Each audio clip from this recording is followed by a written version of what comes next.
You're tuning into. You're now tuning into CodenameZ.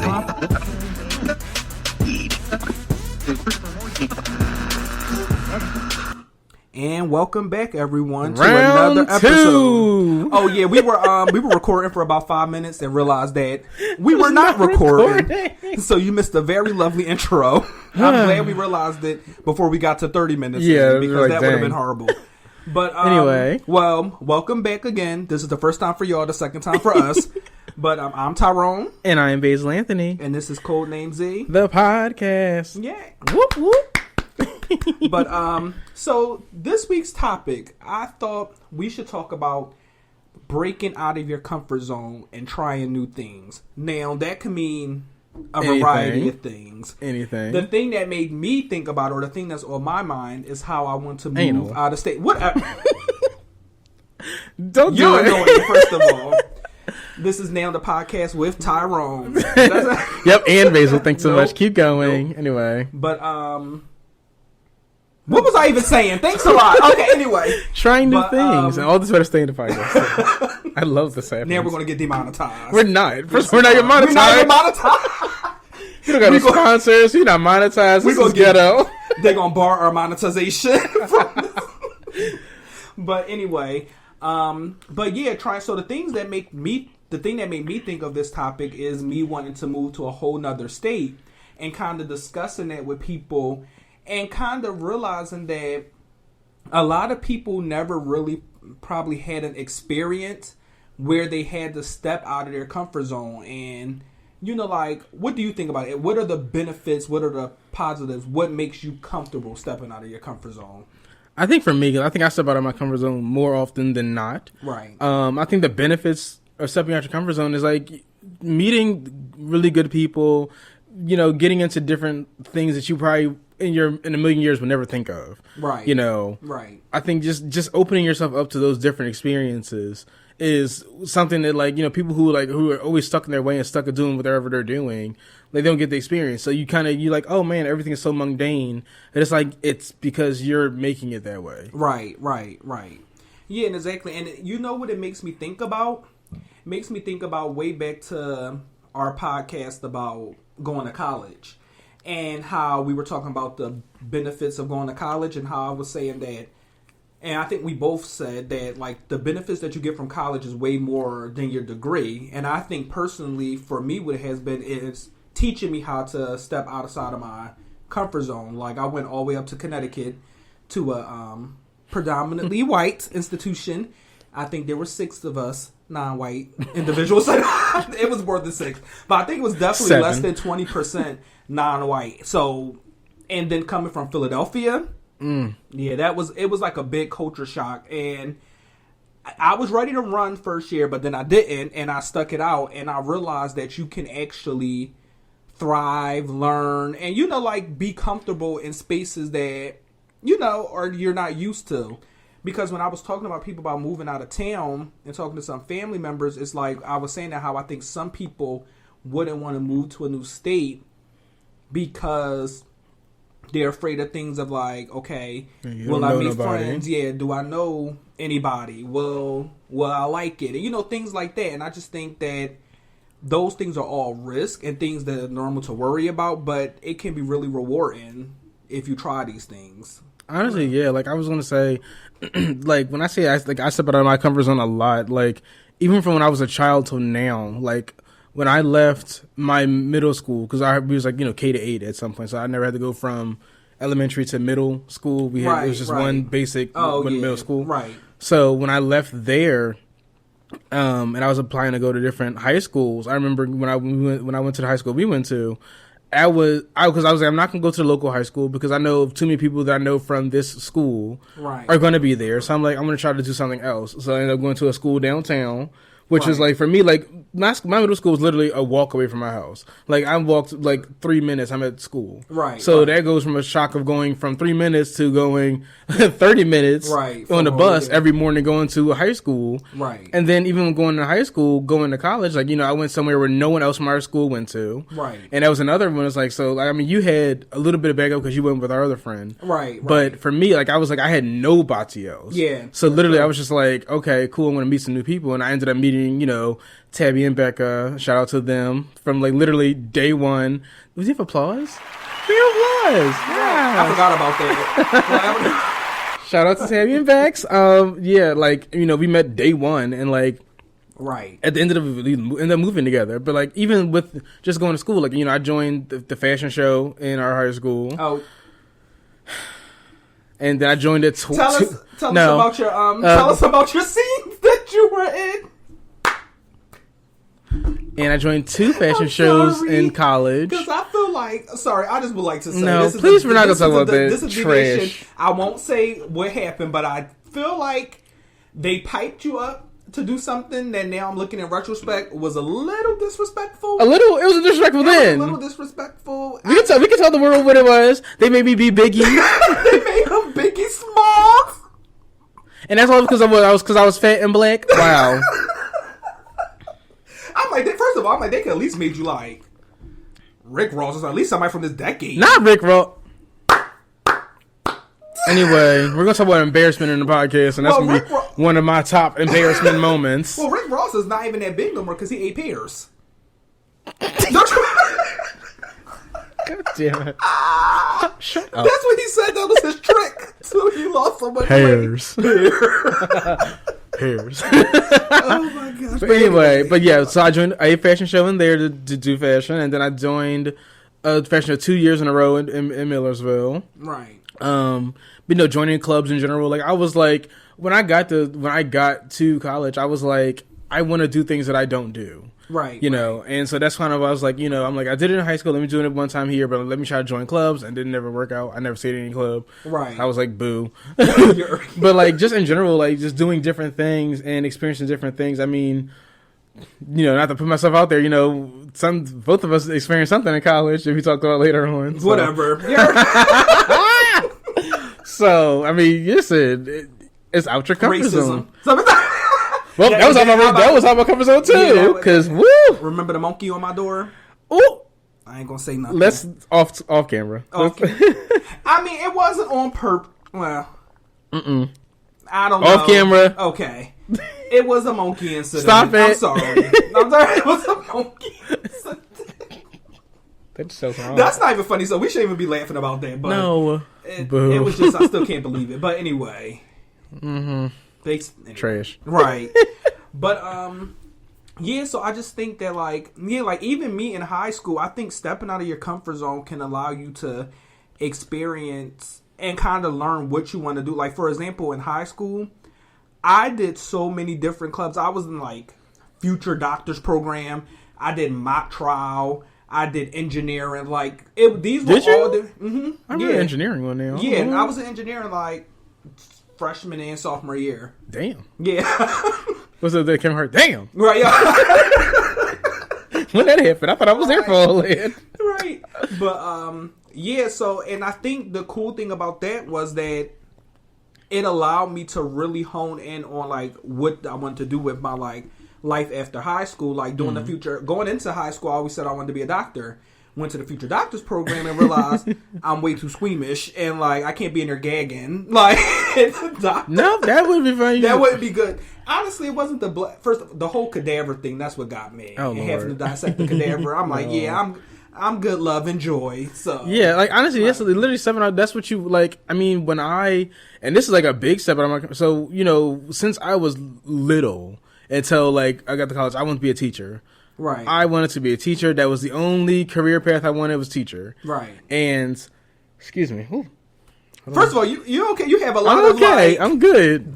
Digestive issues. I'm drinking a drink from Starbucks as well as Arizona, and it's bubbly. Anyway, that's the most hood bougie thing I've ever seen in my life. He made a sparkling Arizona? A sparkling Arizona half and half light. But first of all, let's not where half and half is from. Your refrigerator. Okay, because I didn't try to make it sparkling. Let's tell the audience how I'm over here just hungry and... What do I look like? Someone who has a car and... Anyway, but what I was going to say was... You better keep all this in because I want everyone to know how trash you are. Anyway, Whatever. But yeah, I wanted to be a teacher so bad. And I got to school, like I got to college, and I took some of those classes, and I was like, oh, this is not it. This is not the tea. Right. I don't like this. No, for real. And I'm like, all right, I'm going to switch over, but I didn't know what to switch over to. And I had one Oh, yeah, I class, remember a, this. a psychology class with, again, R.I.P. Rita Smith, Wade L., the best professor and advisor ever. I'll give an applause. Yes, like literally definition of black excellence, Right. definition. And I had a psych class with her, and I talked to her one day after class, and I was just like, I don't know what I want to do. And she's like, you're doing pretty well in this class. Like, have you thought about doing psychology? Just majoring in psychology. And I'm like, no. Right. And so I remember I didn't tell my mom. I didn't tell nobody. I don't think I told anybody until honestly, until I switched majors. And I just literally went to my advisor and like, all right, give me my tab number. I want to change majors. Right. And that was for me stepping on my comfort zone because like going into school, I knew everything it was about education and children X, Y, and Z. But then now it's like this is a whole new field. There's nothing that intersects with this. And I'm like, oh God, I need to find something to do. And I'm a case manager and all that kind of stuff. Like, it worked out. But had I just stayed in education and just went straight into it, who knows what I've been doing right now? And like, even when I left school, like, I was a substitute teacher for a bit, and even then, I was just like, wow, I liked teaching, but like, I cannot imagine this every day. Yeah. And I'm like, now, had I went all the way through school and had a full degree in education, and then 2 days later, I'm just like, oof, I gotta come here Monday through Friday. Monday through. No, it's interesting you say that because my our professor, he's busy a lot. Like, he does like really high profile cases. So sometimes he has one of his associates come in, and she was actually telling us that before she became an attorney and went to law school, she was teaching. And she said she even did Teach for America and everything like that. Oh, okay. And she said, once I actually started working as a teacher, she said, I realized I actually don't like being around those children that much every single day. Honestly, that's how it was. Like, I was a sub for like a bit, and like, it might just because like obviously that's not my classroom or whatever. Right. Even when I was a TSS and like I would take over for like the special needs class or whatever. I was like, this is fun and great and everything, but like I cannot imagine this being every day. Right. And I'm like, knowing that, like, there was nothing else I thought I was good at when I was like, thinking about what I want to do for the rest of my life. Right. And I'm like, I am so glad that. Like, even though this degree I feel like can't do much with it, but like I'm glad I'm not stuck in the same thing. Like, and you can even like when you step out your comfort zone, you can actually find a mix sometimes of things you like. So for example, the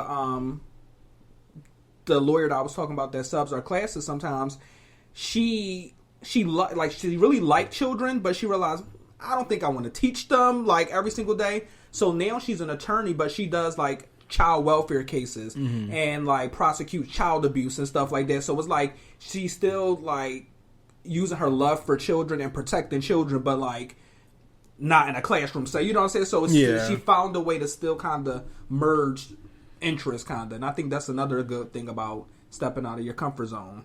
Oh yeah, right. But I don't know if we have time for what. I wanted to ask you a question about your majors and about stepping out of your comfort zone, if you were comfortable with talking about it. Oh, no. Because something I think about is sometimes in people's comfort zones, sometimes it's even like a comfort zone as far as not even just the interest you have, but what do you think will be stable in life? And you actually see that in more cultures than others. Like, so I think we can actually go to break a little bit early. We have like 55 seconds left before our sponsors are going to be before our sponsors make us do our. Actually, we're sponsored this week by Mariah Carey. I hear. I hear we're gonna have some excellent vocals. I would skip to about 15 minutes and 30 seconds. Anyway, we'll take our break and we'll be. This joke will be a downfall. Anyway, next week when it's CodenameZ, move on. With guest co-host Mariah Carey. Yes. Anyway, we'll be back, y'all. Break. When you wish upon a star, a sponsorship is not too far. Slide in our DMs so our dreams come true. But no, honestly, slide in our DMs, send us some links for some sponsorships, and get this podcast off the ground. And back to the show. And welcome back, everyone. That was a lovely break. Not lovely vocals, but a lovely break. Woo, that's the mad for me. Okay. So you can sing? Yes or no? Because you know what I'm about to click if you say yes. Because you're not going to do this to me. Listen. Don't give me the portrait treatment. I can sing. Why the fuck you lying? Why you always lying? Oh my That's God. how you sound? Stop fucking lying. Sorry, no, let me stop. It was very nice. It was very nice. But anyway, so back to the conversation. So I said I wanted to ask you something. So I don't want to answer. Whatever. It was lovely singing. Better than your promos. Anyway, go ahead. No, go ahead. This show was a collective, so we're only as good as everyone else's work. Do your thing, girl. Whatever. Anyway, but oh yeah. So speaking of, so you were talking about how you went to psychology and it was out of your comfort zone. Yes. But in between teaching and psychology, there was another major you wanted to do, and I wanted to know why you didn't do that major. And that major was, you can explain to them what that major was. You gotta do the Cardi be like, all right. Oh, I was going to major and was planning on possibly double majoring at some point. Right. And oh shit, what's it called? Wasn't it called broadcast communications. Yeah. Yes. Mm-hmm. Almost said theater. No, not Theater, theater. not theater. Not theater Not now. Shakespeare. We're for art thou talent. Yo. Yeah, so I was gonna be a communications, a comm major, as the young kids say. None of the young kids say that. Ooh, not the phone. Oh my gosh. Ooh, not the phones. Let's take a poll. How many times someone's phone's been going off? Well, not you slurping juice in the podcast. That was an unrecorded. Oh, not my TikTok. now TikTok going off. This is a mess. We gotta start over. So yes, I was going to major in communications. And it's funny because I'm not meaning to drag her after I just said so many good things about Rita. You ain't have to say who did it. You could have just left that out. Oops. But I mean, honestly, listen, it was funny because it wasn't something I had not said to myself or heard before. So, but initially, I mean, because I had been applying to go and get on reality TV since I turned 21, and even before then, my dream was like be in the real world, X, Y, and Z. Right. And so when I saw that communication was like a major, and I'm like, oh, people get on that to get on TV. I'm like, right. I could do that, whatever. But this one was specifically broadcast aspect. So it was more geared towards media aspect because like a traditional communication major, I mean, people do go on TV with it, but it's not like you're only, I guess, right? I was going to career path. I was going there to be on TV, but yeah, right. I thought I was going to go in there and be like, I don't know, like a news anchor or something. Yeah, well, I think anything in front of the camera. That major, I think, was because we had classes that was a whole class was like learn how to mix audios and all that kind of stuff and learn how to get in front of the camera and like this is how you the broadcasting because like, and I don't know if Con had one, but like traditional communications majors. Like, I mean, you probably can take classes in broadcasting and stuff, but it's kind of like, I mean, what I did at the mayor's office, like writing statements and stuff like that. That's also considered communications as well. But yeah. Anyway, I was very nervous in getting into it, and I took a class, which was easy. I took a class into it, and I remember Rita was just like, just look at people who are on TV and look at you. That was oh my god! And like in a time, she was dragging me, and like basically like not trying to be rude about it, but it's like for the most part, too dark skin, too unattractive, and too overweight. And like that's something I always told myself anyway. So like to have someone else kind of confirm it for me. When we start talking about mental health, then we'll get into that conversation. Oh, okay, so go text your mother. Whatever. Anyway, but yeah, I was like, that was something I was gonna get out of my comfort zone and do, but then obviously she kind of knocked me back down to reality, and I didn't do it. And like, I mean, to this day, I was kind of glad I didn't, because I mean, I was like a junior at that point. Like, I was not changing my major in junior year. I thought that was earlier than junior year. I mean, it was earlier as I was thinking of it. It was around junior year when I was actually planning on doing it. Oh yeah, that was. I think if it wasn't junior, it was like second semester sophomore. Right. So I'm like going into junior. So I was like, it's still too late. Right. I've already done all these classes for psych. I'm not doing it anymore. Right. But I mean, that was I put it like this. I enjoyed the class I took for it, but I'm low-key kind of glad I didn't go through with it, because now I don't know what I'll be doing right now. You may have been on Big Brother, or you may have been the Mel. I would have been the first black winner that I should have been, or first fat black person to get on there. But Derek decided to get on there. Yeah. Yes, Derek, and he's listening to this from Philadelphia. Derek decided to get up there. How dare you? But anyway, you talk. No, but I think. But see, the thing with that is, it's like, and I noticed it a lot in like certain communities. I would say, especially people of color communities, maybe because they struggled so much that when they see someone in their family or life kind of on a certain path, I don't know. It seems like to certain. First of all, do you know how strong that mic is? Can you hear it? If I can hear it, I'm pretty sure that mic can hear it. Not you just gulping down inside. Well, we'll hear this on the podcast. I can't wait. I'm listening this week. I can't wait to hear that. Anyway, go on. Do your story. Okay, anyway. But I feel like there is a big resistance. See, it can go either way.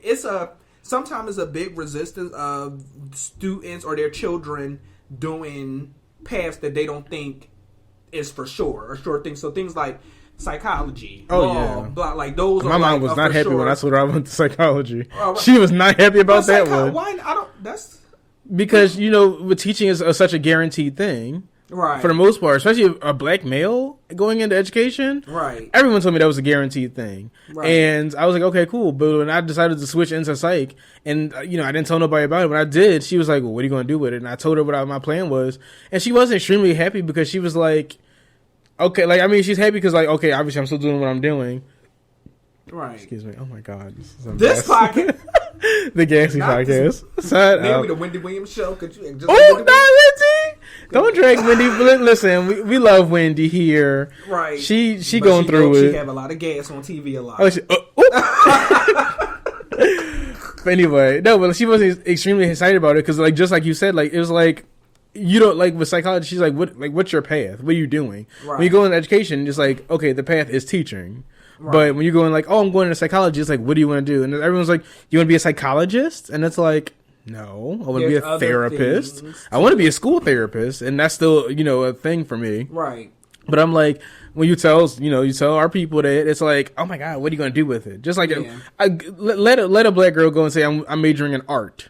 Right. And see what that family says. Right. But then the thing that confuses me with black people specifically sometimes is because they are very much like that, like, what you gonna do with that path? But then, very much, their kid rapped one time in the basement, and they think that they're gonna be a rap star. You know what I'm saying? Like it's either a polar opposite. It's like they are so strict that you have to stay on this strict path, and if you even deviate, they scared that you wanna wind up homeless. Or it's like, my baby gonna be a rapper, and it's just like it's not like a very happy in between sometimes. I don't know. It just seems weird. Like, I don't know. Like, honestly, but that's just like stepping out of your comfort zone. Like, first of all, psych is not.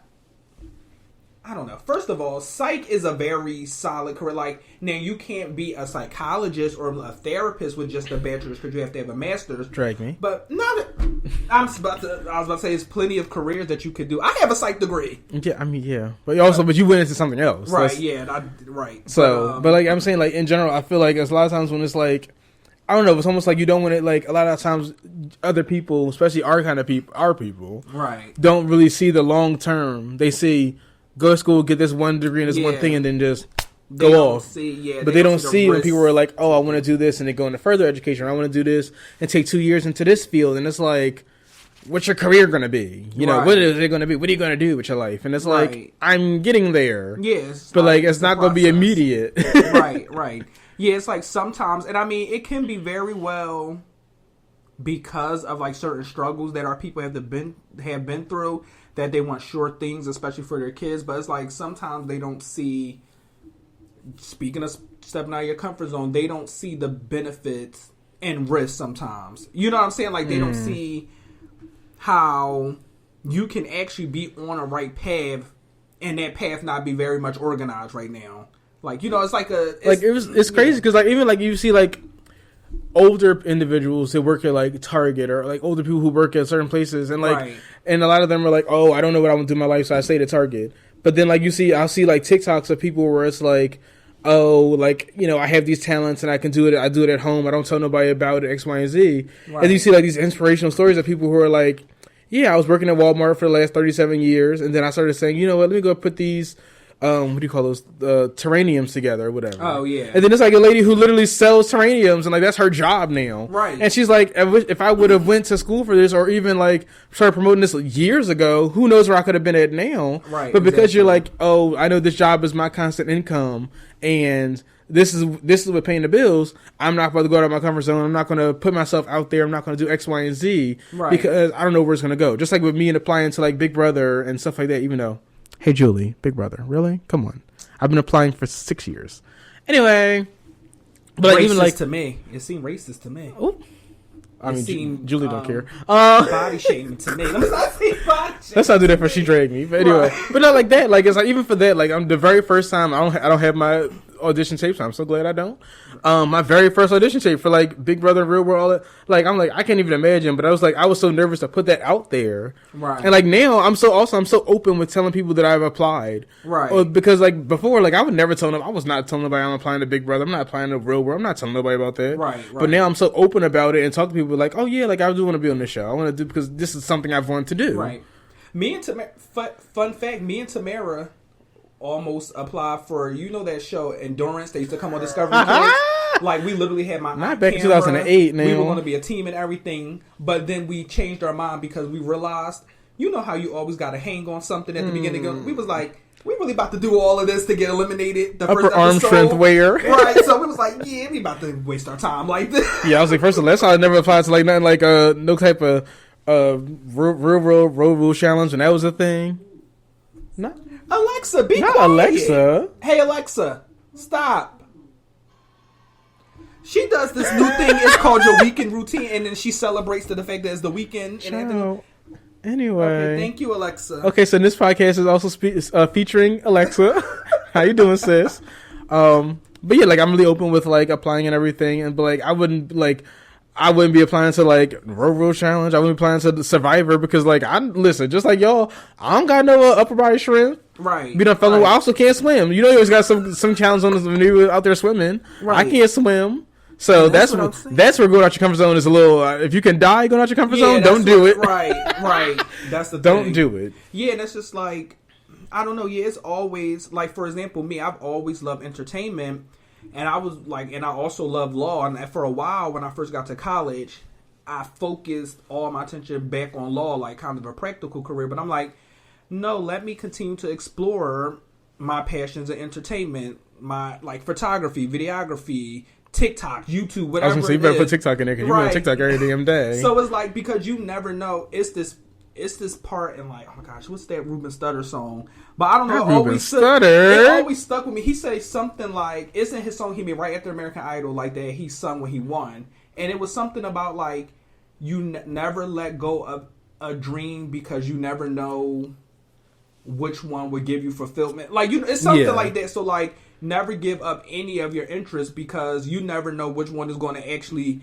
be your truest passion and actually take you far, in life. So that's how I always feel about it. And now I've actually found ways to mix law and entertainment. First of all, they have a whole entertainment law where you manage people and stuff. We're going to put this on the podcast right now that when I get famous, you'll be my lawyer.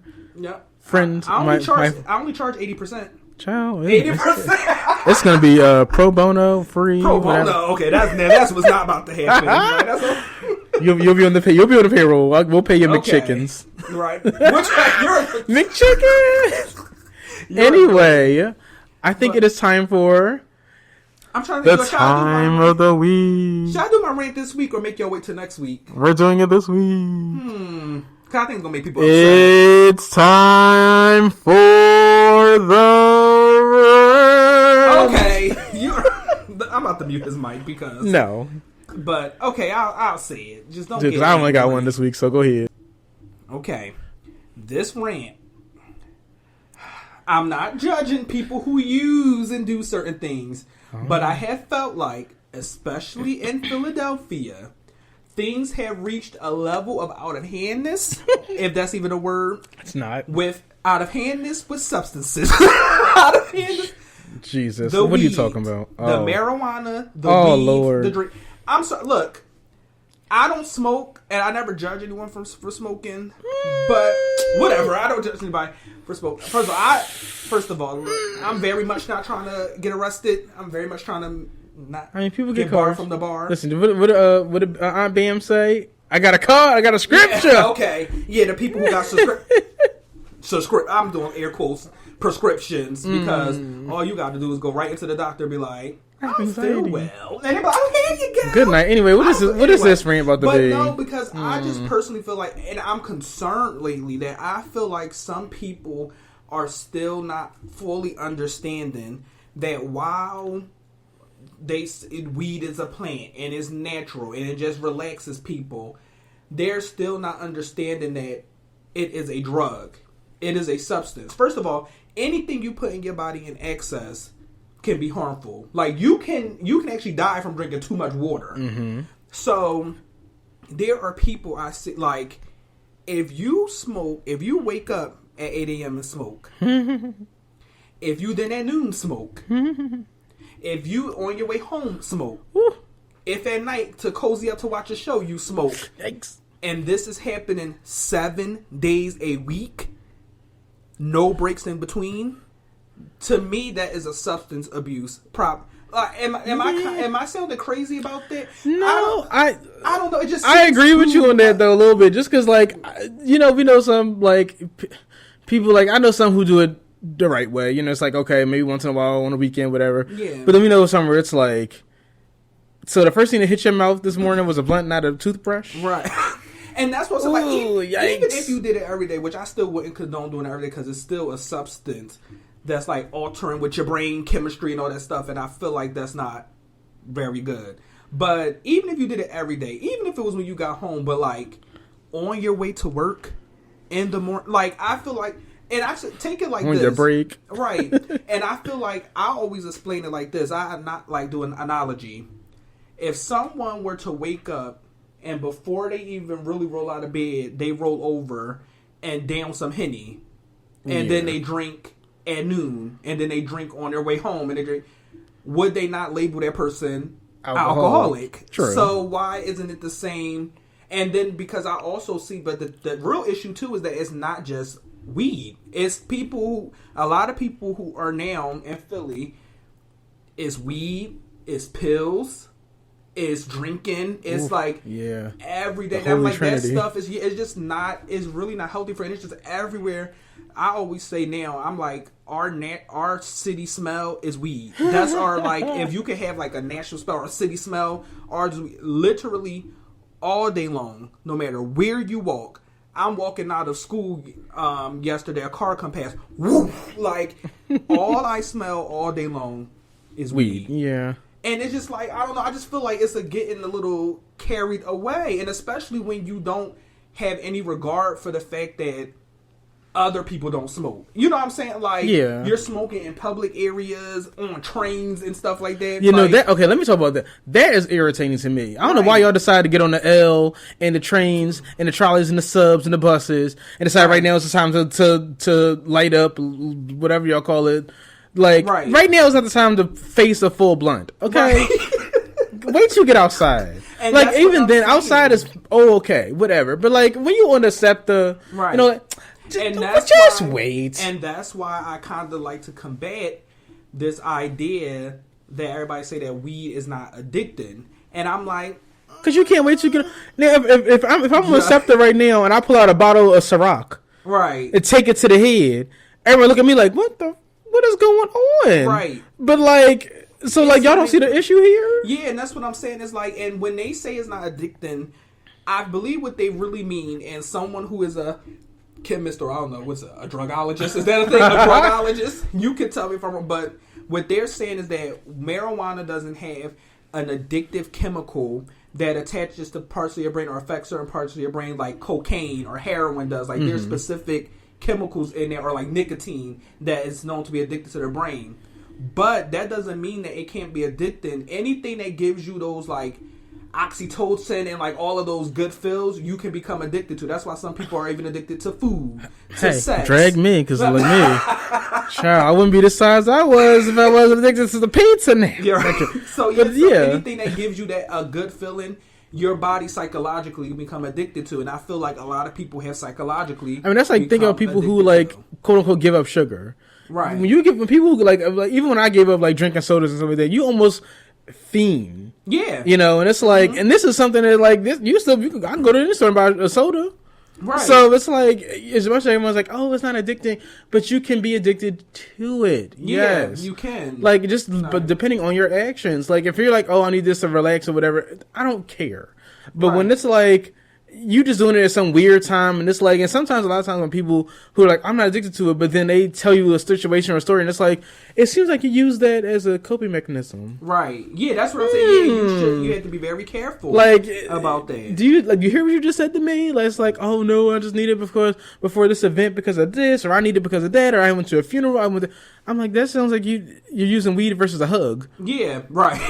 Versus a hug. Right. And then the final thing I'm going to end with this rant on, Lord. And I'm about to put on my lawyer hat really gosh. quick. Maybe I'm going crazy, and maybe I'm misunderstanding, and one of my professors can let me know if I'm misunderstanding this. But a DUI is driving under the influence. Yes. It's not called DUA, driving under alcohol. Like, it's driving under the influence of alcohol or other drugs. How are y'all operating vehicles with a blunt in your mouth? That is a DUI. That is why when I drive outside every day, people are driving 2 miles per hour. People are about to run into you, like just doing nothing. You just sitting there minding your business. They about to crash into you. Like, that is a DUI. But then the thing is, they would get pulled over and arrested, and it was F the police. What? You're smoking a blunt while driving. Like, I'm really getting confused here. Like, so it's not a cigarette, man. Right. Like, Jesus, I can see you. Right. So all I want to say is just be safe, be careful, make sure that you're not getting addicted qualities to it, because this type of stuff can really ruin your lives, and especially a DUI can really ruin your life. Like, a record is not what you want. Say and first of all, it can be something, a little accident. Let me just explain a little scenario. Say you're smoking this blunt, and you feel like it's really not. First of all, weed slows your neuroreceptors. That's why you feel all calm. So you're not reacting as quick as you would. So say if you're driving and a little kid just darts in the street. In a normal situation, if you were to hit, harm, or accidentally kill that child, you wouldn't be at any fault. And like if you were driving normal speed and everything, it would be considered an accident, and because the child ran in the street. But the minute they test you and you have marijuana in there, now you have a vehicular homicide charge on your hands. Now you're going to jail. Because it's like, and I'm like, it's just none of this stuff is, that's all I'm saying. None of it is worth it. Like, just do this stuff in safe manners and limited manners. That's all I'm saying. That's my rant. I'm done. Okay, I mean, I'm going to go into my rant a little bit more next week about this. But, wait, one more thing. No. If you keep smoking while driving. What's oh, going God. on? Y'all are going to jail! Period! We have got to cut that a little bit. I love that Jesus. one. I love that one. I'm going to get into some more next week because I'm tired and I'm still hungry. So, people who work at jobs, do you get paid to mind other people's business? I just want to know. Do y'all get paid to do that? Do you get paid to mind my business? Do any of y'all get... We also got to work on that. I need to edit that, because that one has like a 2-second delay. But like, do you get paid to mind my business? Do you get paid to mind do you get paid to know when I go to lunch, where my food is? Do you get paid to know when I'm coming in and when I'm leaving? When it's not your job, you're not my boss? I'm trying to figure it out, Stacy. Why are you in my business? Leave Stacy alone. Why are you in my business? Stay in your office. I'll stay in mine. Why are you worried about me? Worried about your child? Worried about your edges? Anyway, We'll get into that next week. All right, guys. See y'all. Bye. And stay safe and stay out of jail. Love and forever. Bye. Stay out of jail. Bye.